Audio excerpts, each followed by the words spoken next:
nossa lição de número 12, a igreja tem uma natureza organizacional. E o texto áureo está em Tito, capítulo 1 e verso 5. Por esta causa te deixei em Creta, para que pusesses em boa ordem as coisas que ainda restam e, de cidade em cidade, estabelecesses presbíteros, como já te mandei. A palavra ordem aqui, ela significa endireitar algo que está torto, algo que precisa ser ajustado, sinaliza uma desorganização na igreja de Creta, significa que a igreja de Creta ela estava desorganizada. E o mesmo apóstolo Paulo escreveu em 1 Coríntios 14:40, tudo porém seja feito com decência e ordem.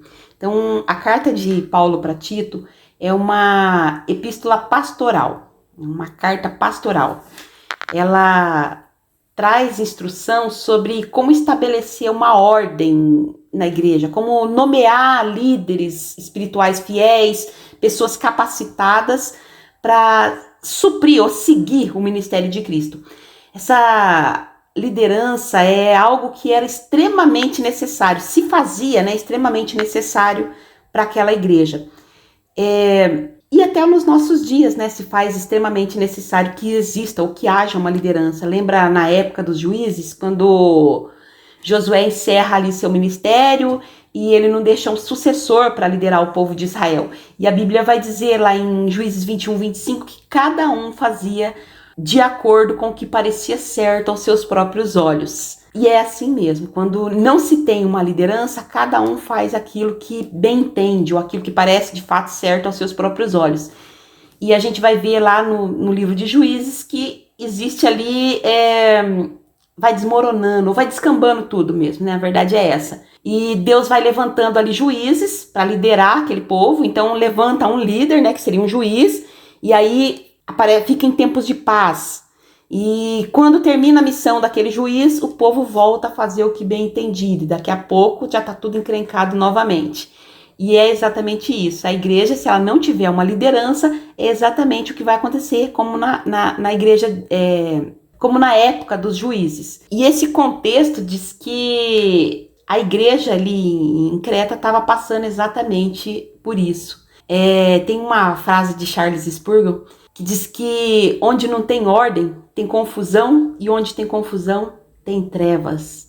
E com a igreja não é diferente. Deus é um Deus organizado, Deus deseja ordem em tudo, e tudo relacionado a Deus precisa ser organizado e ordenado, ter ordem. E chamado para liderança é algo muito sério, exige um caráter comprometido com a verdade, comprometido com a palavra de Deus, e a liderança ela deve seguir um padrão bíblico estabelecido por Deus, Não pode se inventar doutrinas próprias. E a igreja precisa estar alicerçada sempre na palavra de Deus. E exatamente foi essa a missão de Tito com relação ao estabelecer a ordem na igreja.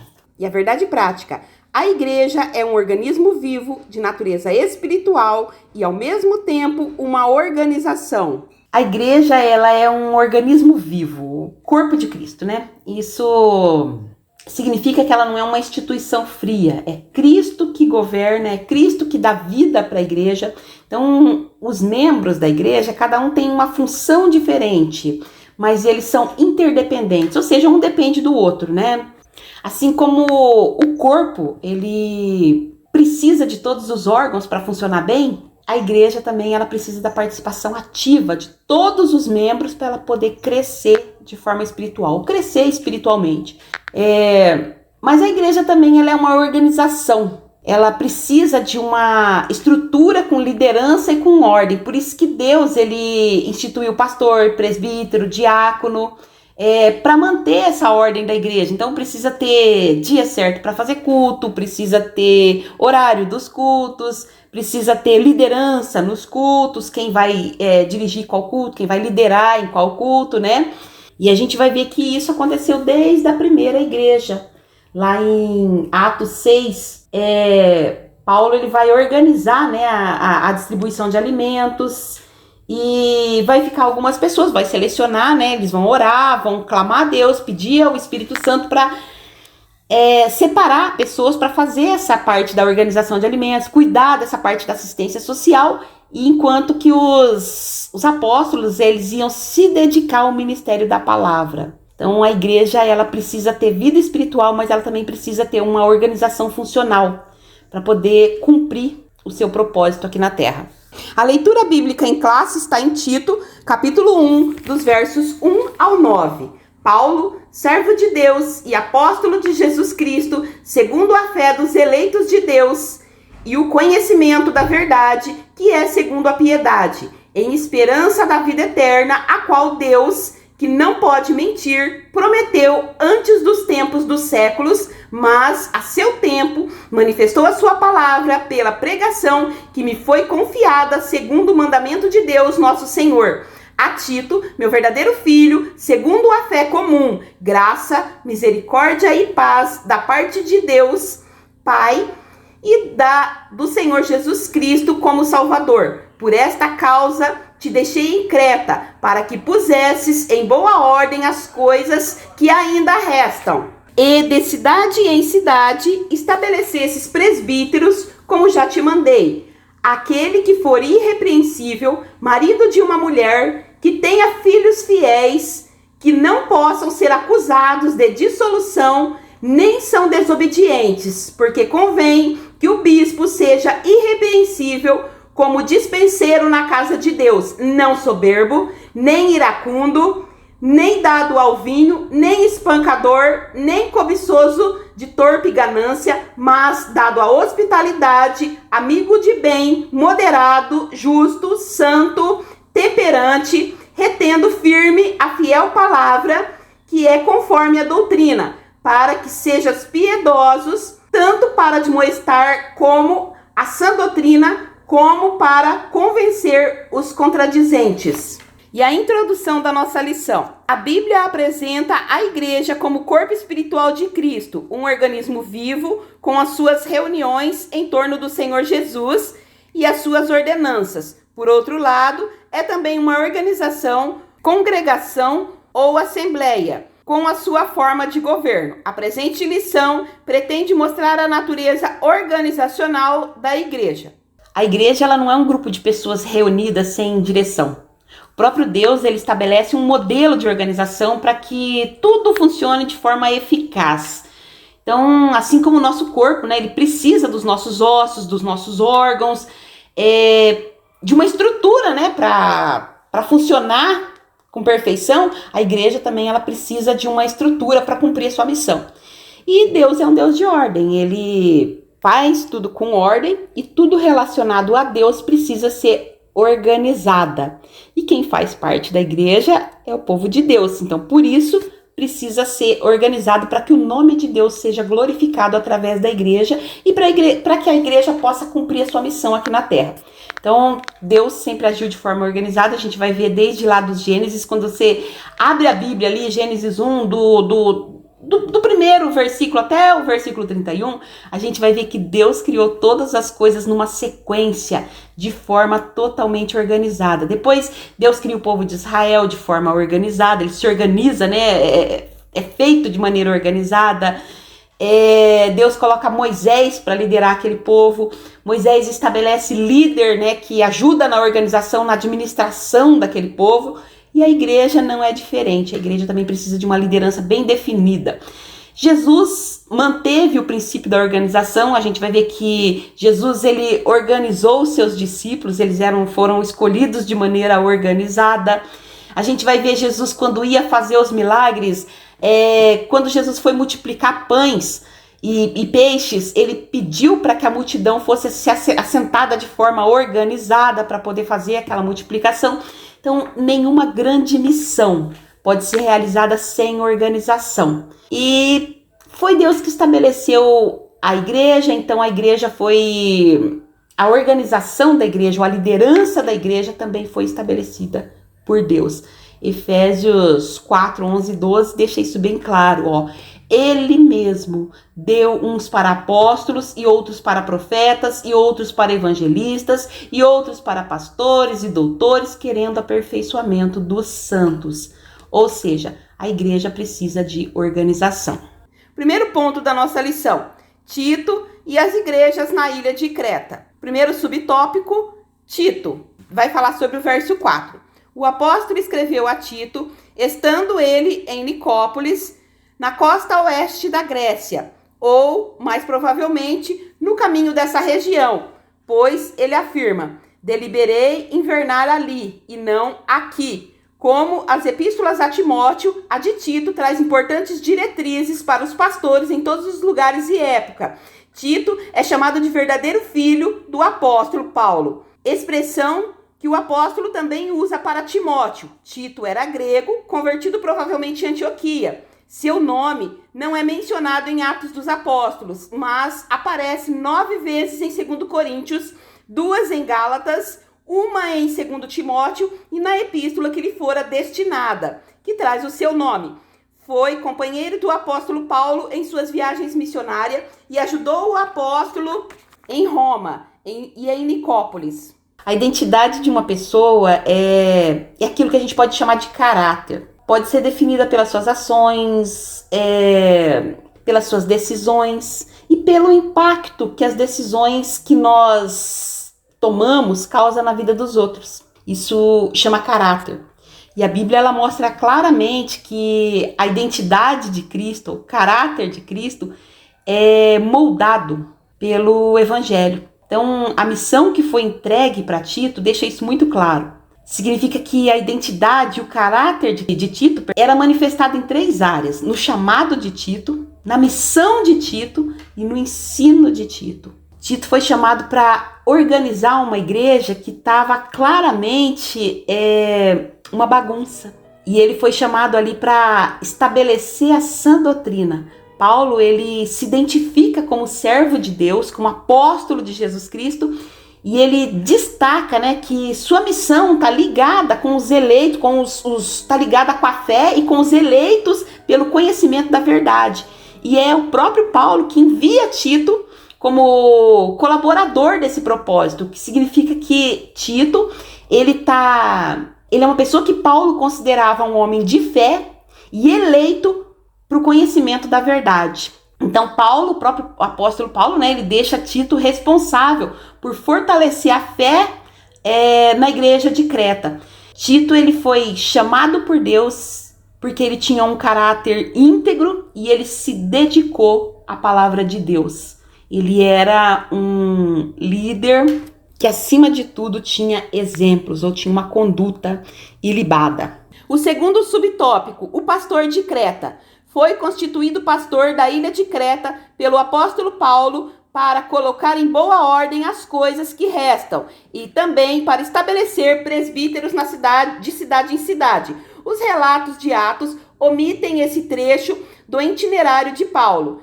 Ele passou por Creta durante a sua 4ª viagem, da condição de prisioneiro como destino a Roma, num local chamado Bons Portos. Pelo que parece, não foi nessa ocasião que ele deixou Tito em Creta. Então, Tito, ele recebe o chamado para estabelecer a ordem. Paulo diz que deixou Tito em Creta para pôr boa ordem nas coisas restantes. Significa que a igreja precisava de uma organização, de uma liderança, e Tito foi encarregado dessa missão. Ele teve a missão de organizar a liderança ali da igreja. Tito, ele precisava estabelecer presbítero, precisava estabelecer uma liderança responsável e alicerçada na palavra de Deus. E a igreja precisa, de fato, de líderes que reflitam o caráter de Cristo. A igreja saudável, ela começa a partir de uma liderança santificada, uma liderança alicerçada na palavra de Deus. Tito, ele era uma pessoa de caráter íntegro e ele era exatamente o reflexo daquilo que o líder da igreja deveria ser. Então, o caráter do líder é o maior sermão que ele pode pregar. Terceiro subtópico, Creta. Em Roma, anexou a ilha de Creta ao seu império, unindo-se a Cirene, no norte da África, nos termos da Líbia, como uma só província. A situação espiritual de Creta era desanimadora, porque a igreja estava desorganizada e o grande descuido no comportamento daqueles crentes é denunciado no capítulo 2. Parece que o relaxamento espiritual era consequência de um desleixo natural, que era característica dos cretenses. Outro problema ali é que havia judaizantes rebeldes, mercenários e provocadores de divisões. A identidade de Tito, ela se manifesta no compromisso que ele tem de ensinar a palavra de Deus, ensinar a sã doutrina e confrontar com os falsos mestres.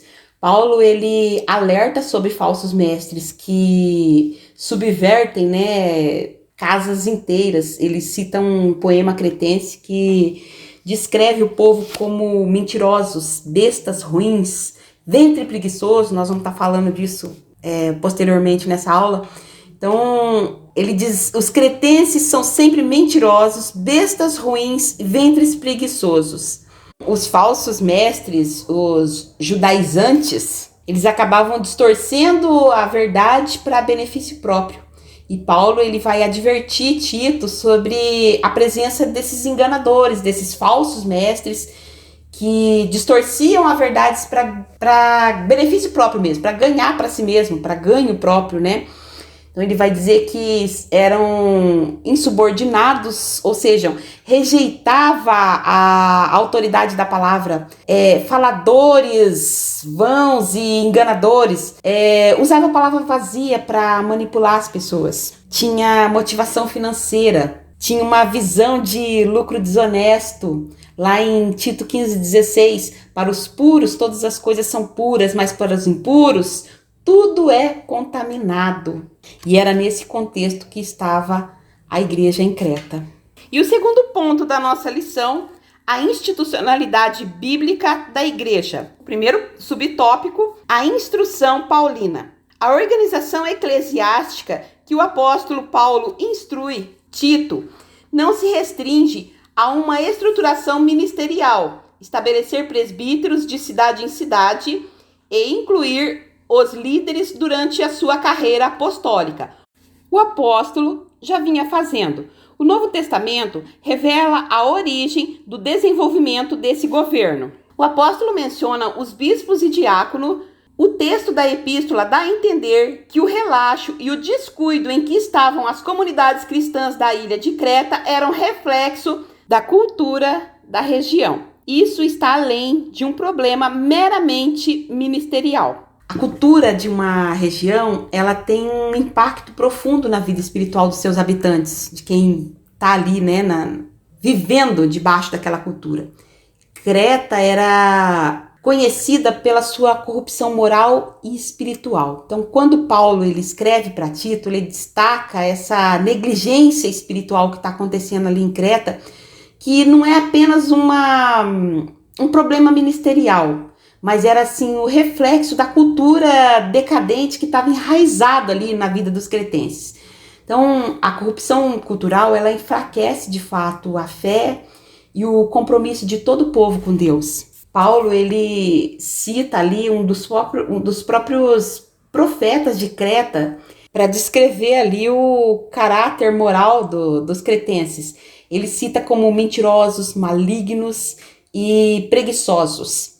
Lá em Tito 1:12, Paulo vai mencionar ventres preguiçosos, indicando que a cultura do comodismo e da falta de zelo predominava aquela região, estava presente na cultura daquela região.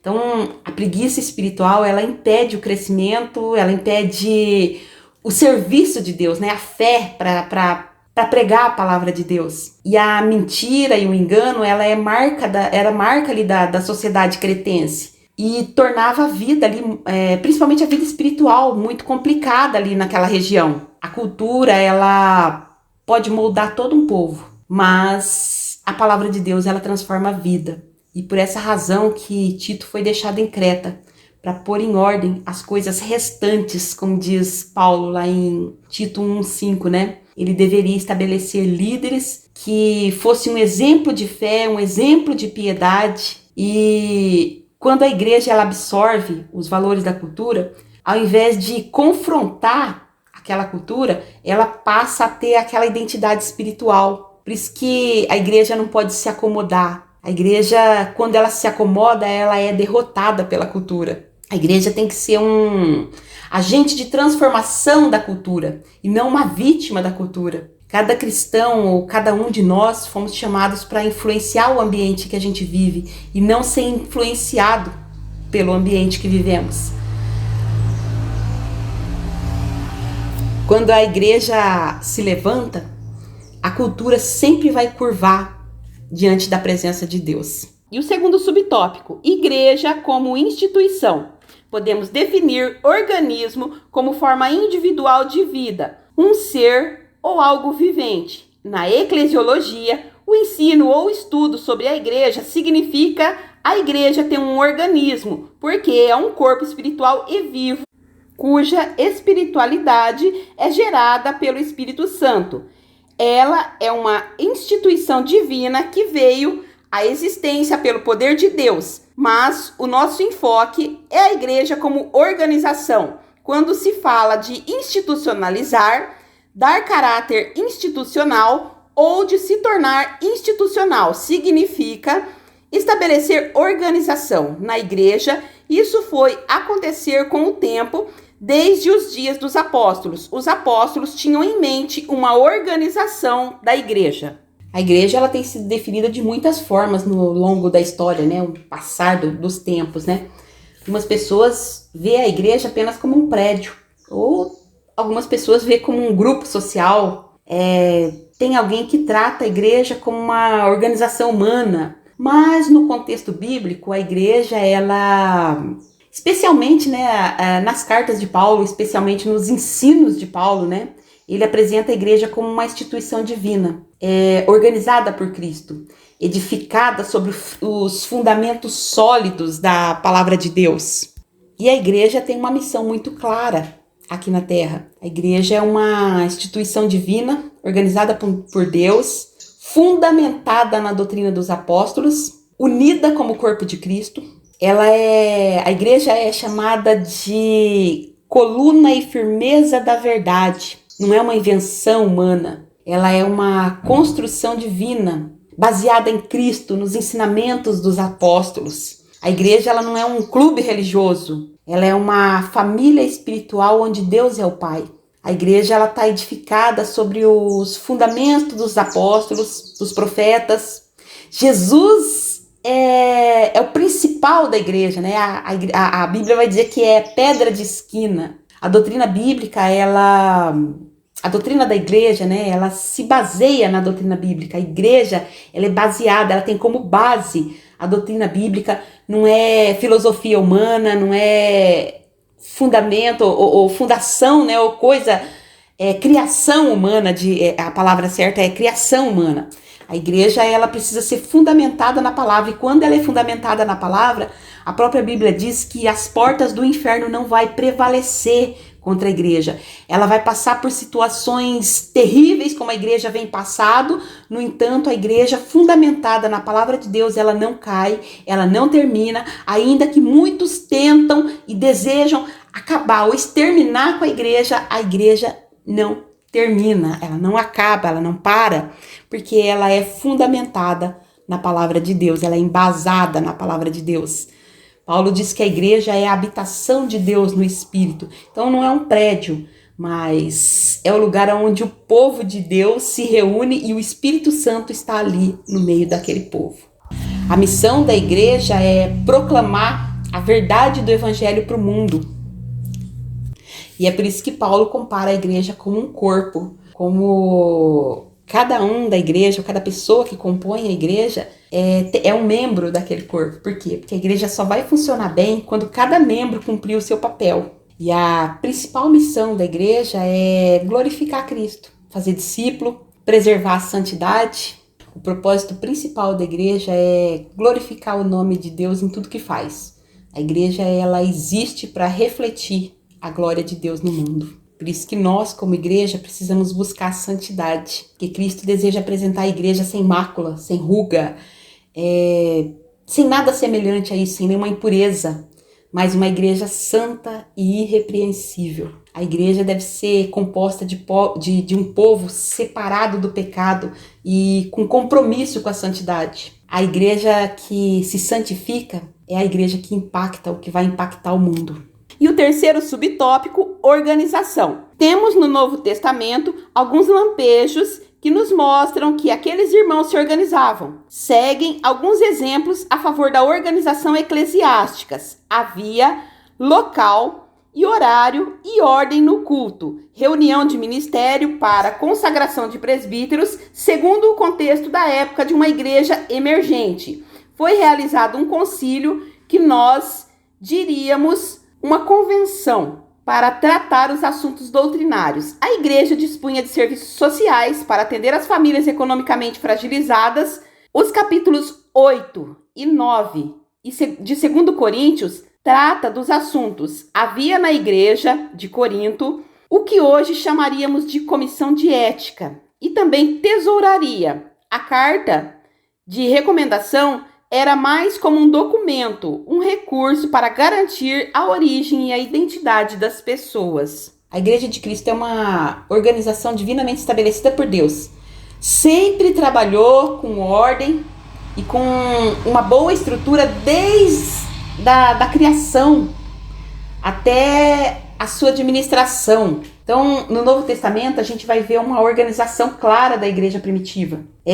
Disciplina e apoio mútuo era o que fazia parte do crescimento da igreja. Paulo ele vai dizer que tudo precisa ser feito com ordem e decência. Então, os cultos, eles precisam refletir a natureza de Deus, o caráter de Deus. Onde tem desorganização, tem distração, tem confusão. A presença do Espírito Santo, ela nunca traz confusão, mas ela traz uma ordem e uma edificação. A igreja, ela precisa corrigir erros, ela precisa restaurar o pecador. Por isso a igreja precisa ser santa, ela precisa estar santificada, ela precisa estar alicerçada e ter o compromisso com a palavra de Deus. Mas principalmente ter o compromisso de viver cada membro de acordo com a palavra de Deus, ser o reflexo de Deus. E o reflexo de Deus é em todas as áreas. A igreja, ela não pode ser uma instituição democrática, mas uma instituição teocrática, onde vai ser estabelecido aquilo que a Bíblia diz que é estabelecido.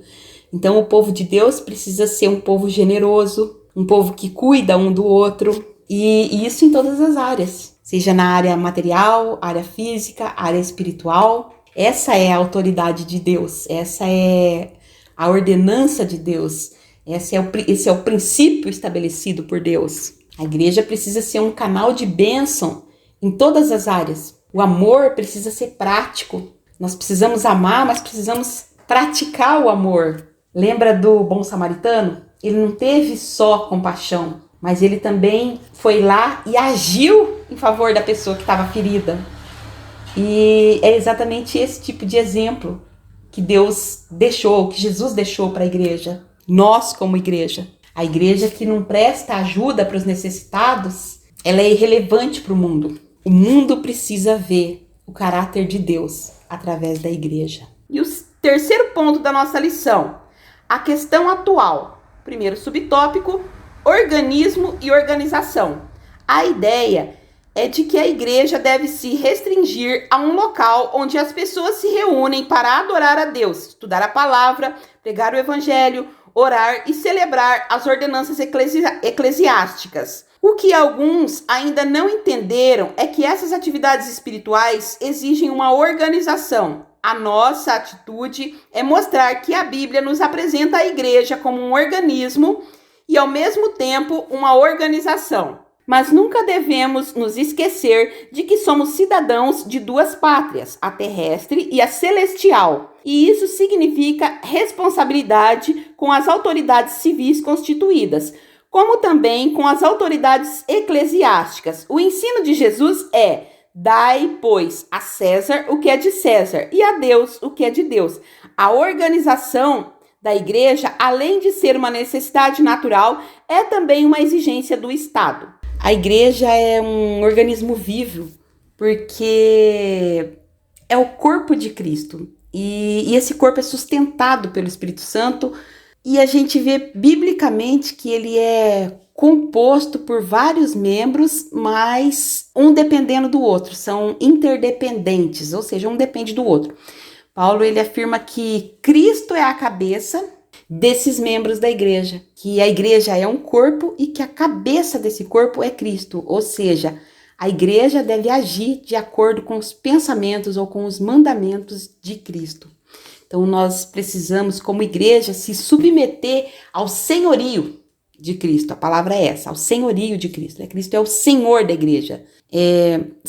Nós devemos seguir os ensinamentos de Cristo. Então, cada cristão, ele tem um papel único e insubstituível dentro da igreja. A gente precisa valorizar cada pessoa que está ali, valorizar os nossos dons e os dons de cada pessoa que está ali. Servir com todo amor, honrar cada pessoa, independente do trabalho que ela faça na igreja. Como igreja, a gente precisa sim priorizar o aspecto espiritual, mas a gente não pode rejeitar as ordenanças de Cristo. O amor precisa ser exercido de forma prática. Sem a ação do Espírito Santo, a igreja vai se tornar uma instituição humana, mas sem a prática das boas obras, a piedade, a caridade, a igreja ela perde a essência e ela deixa de refletir o caráter de Cristo da maneira íntegra e genuína que precisa ser. Então, Deus estabeleceu uma ordem na igreja, por isso que ele levantou líderes, definiu função específica para cada líder. Então, é aquele versículo que eu li agora ainda há pouco, né?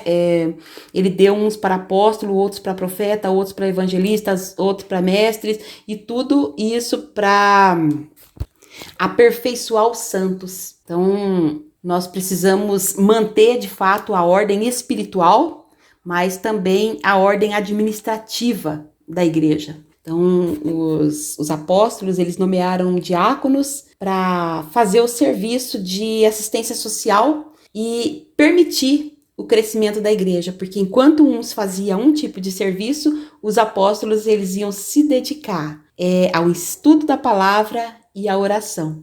E a igreja precisa buscar esse equilíbrio para a identidade espiritual da igreja. Precisa ter essa organização para poder a igreja cumprir a sua missão e o seu papel de evangelização. Segundo subtópico, a experiência pentecostal. O movimento pentecostal moderno surgiu num contexto antidenominacionista e ainda hoje há os que acreditam que tal organização representa um problema à vida espiritual. Os primeiros pentecostais modernos, desde os seus ancestrais, movimento Holiness, conhecido também como movimento de santidade, eram contra a institucionalidade da igreja.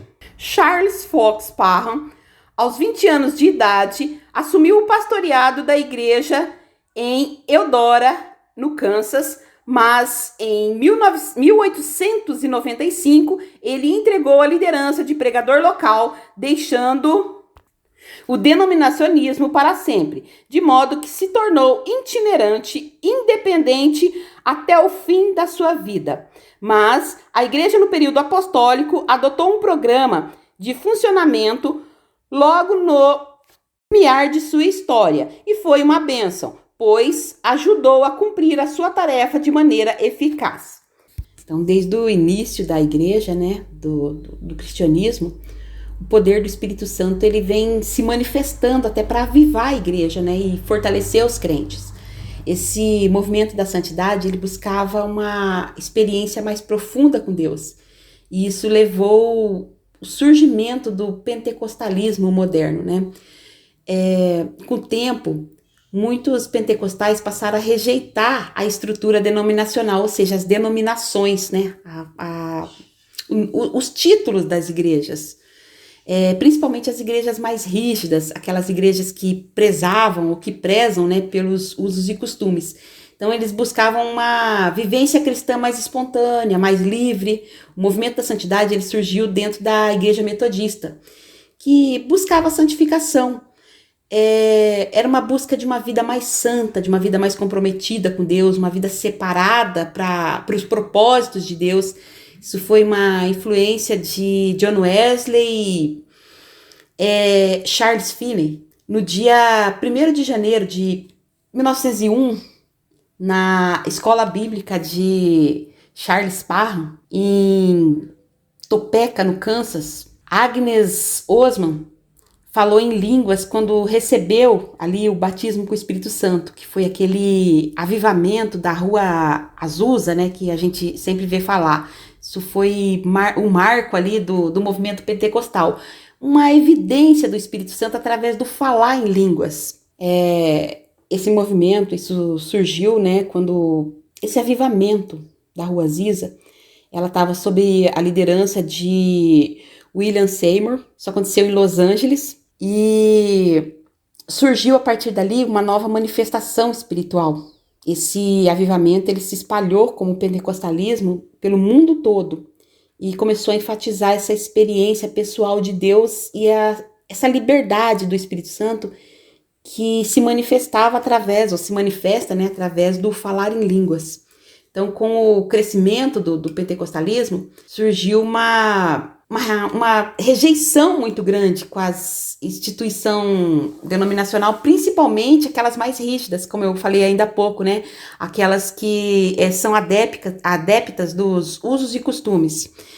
E foi exatamente isso que levou ao surgimento das igrejas independentes, os chamados movimentos sem aflição denominacional. Seria o desejo por uma liberdade mais ligada ao crescimento espiritual, a busca por conhecimento da palavra, por conhecimento espiritual acima daquilo de conhecimentos humanos, né, estabelecido através dos usos e costumes, ou da rigidez, né, daquela rigidez que tinha nas igrejas tradicionais. E esse desejo pela liberdade, né, dos usos e costumes ali, levou muitos movimentos pentecostais a se isolar e rejeitar a comunhão com outras igrejas. Então, assim, trouxe uma divisão, né, para a unidade ali, para o corpo de Cristo. E isso enfraquece muito o testemunho da igreja, porque a unidade de Cristo, né, a unidade da igreja, ela não está na denominação, mas ela está em Cristo, ela está baseada no Espírito Santo, ela está na palavra de Deus. O Espírito Santo, ele traz liberdade, mas ele não promove desordem. Então, esse movimento, ele continua até hoje e levanta muito essa questão da unidade, né? A identidade da igreja, a missão da igreja. Então, alguns movimentos pentecostais, eles criam um certo extremismo, e outros enfatizam que a experiência com Deus, a experiência com o Espírito Santo ali, ela é a única coisa que importa. Então cria-se um extremismo de ambas as partes. Enquanto algumas denominações pregam o extremismo ali dos usos e costumes e levam pouquíssimo conhecimento da Bíblia, o outro extremo leva um profundo conhecimento da palavra, mas uma certa liberdade, né, diferente ou que bate de frente com as igrejas tradicionais. E isso leva ao afastamento, né, à divisão. O verdadeiro avivamento, ele precisa ser fundamentado na Bíblia. Nós precisamos discernir os movimentos espirituais e a gente precisa se firmar na verdade. O avivamento sem a Bíblia, ou sem a palavra de Deus, ele leva para o engano. Mas a doutrina também, sem o Espírito, ela leva para uma frieza espiritual, um esfriamento espiritual. Então, são dois extremos que a gente precisa evitar. A igreja pentecostal, ela precisa ter a chama ardente da santidade, mas ela também não pode perder o amor. A santidade, ela não é uma opção para o crente. Ela é uma necessidade. Todo mundo que deseja ter experiência com Deus precisa ser praticante da santidade.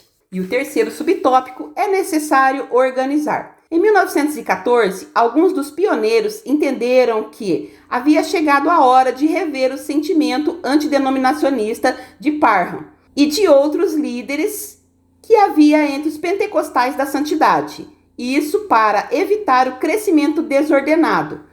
Foi esse contexto que foi criado o Concílio das Assembleias de Deus nos Estados Unidos. No Brasil, não foi diferente. Diante do avanço da obra no Brasil, era necessário estruturar o movimento pentecostal e criar um órgão máximo para manter a identidade e a unidade doutrinária dessas igrejas no país e, dessa forma, trazer a solução para as questões de ordem domésticas, interna e externa. Foi com base nessas ideias que os pioneiros brasileiros e suecos criaram a Convenção Geral das Assembleias de Deus em setembro de 1930.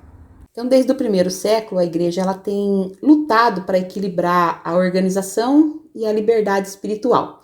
O pentecostalismo moderno ele trouxe um avivamento, mas também questionou o papel das denominações tradicionais. Eu comentei ainda há pouco, lá em 1914, nos Estados Unidos, um grupo pentecostal se organizou e formou as Assembleias de Deus, enquanto outros rejeitavam, a necessidade de uma estrutura denominacional. Na década de 1930, alguns grupos independentes cresceram e rejeitou essa formalidade, essa formalização ali, e enfatizava mais aquela experiência pessoal com Deus.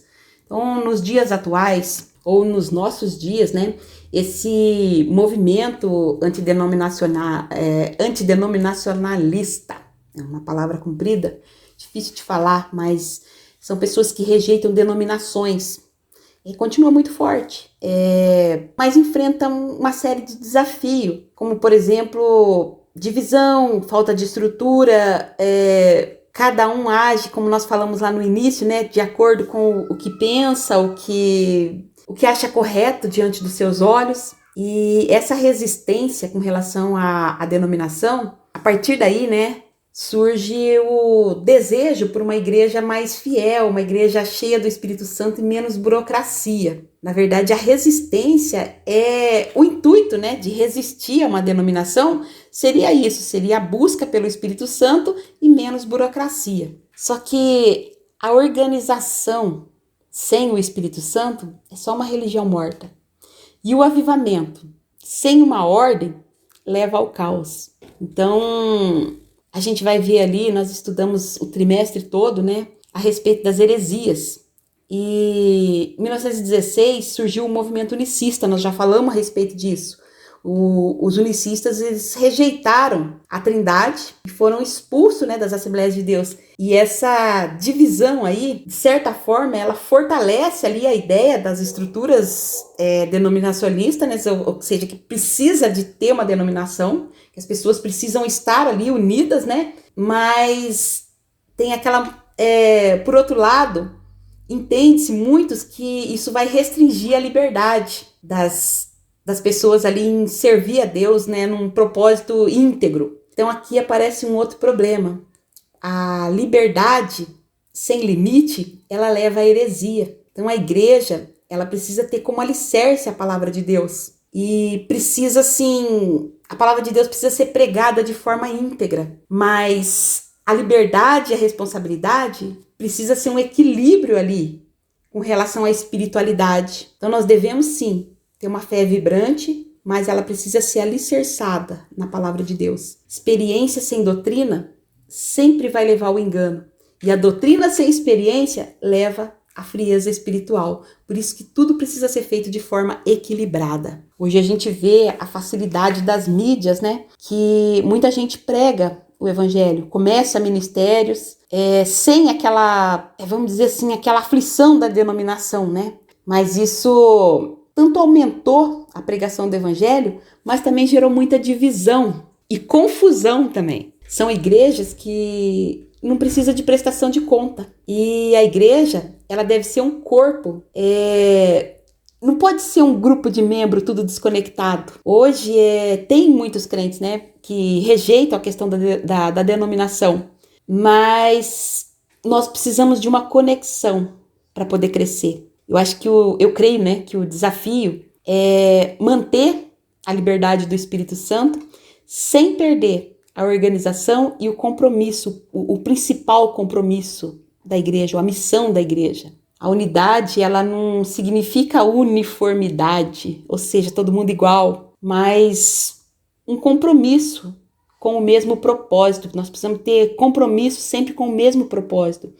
Quando Jesus orou lá na oração sacerdotal, ele orou para que todos nós fôssemos um, como tu, ó Pai, és um comigo, né? Então, Jesus orou por unidade. O foco da igreja deve ser a unidade espiritual, não apenas uma identidade denominacional.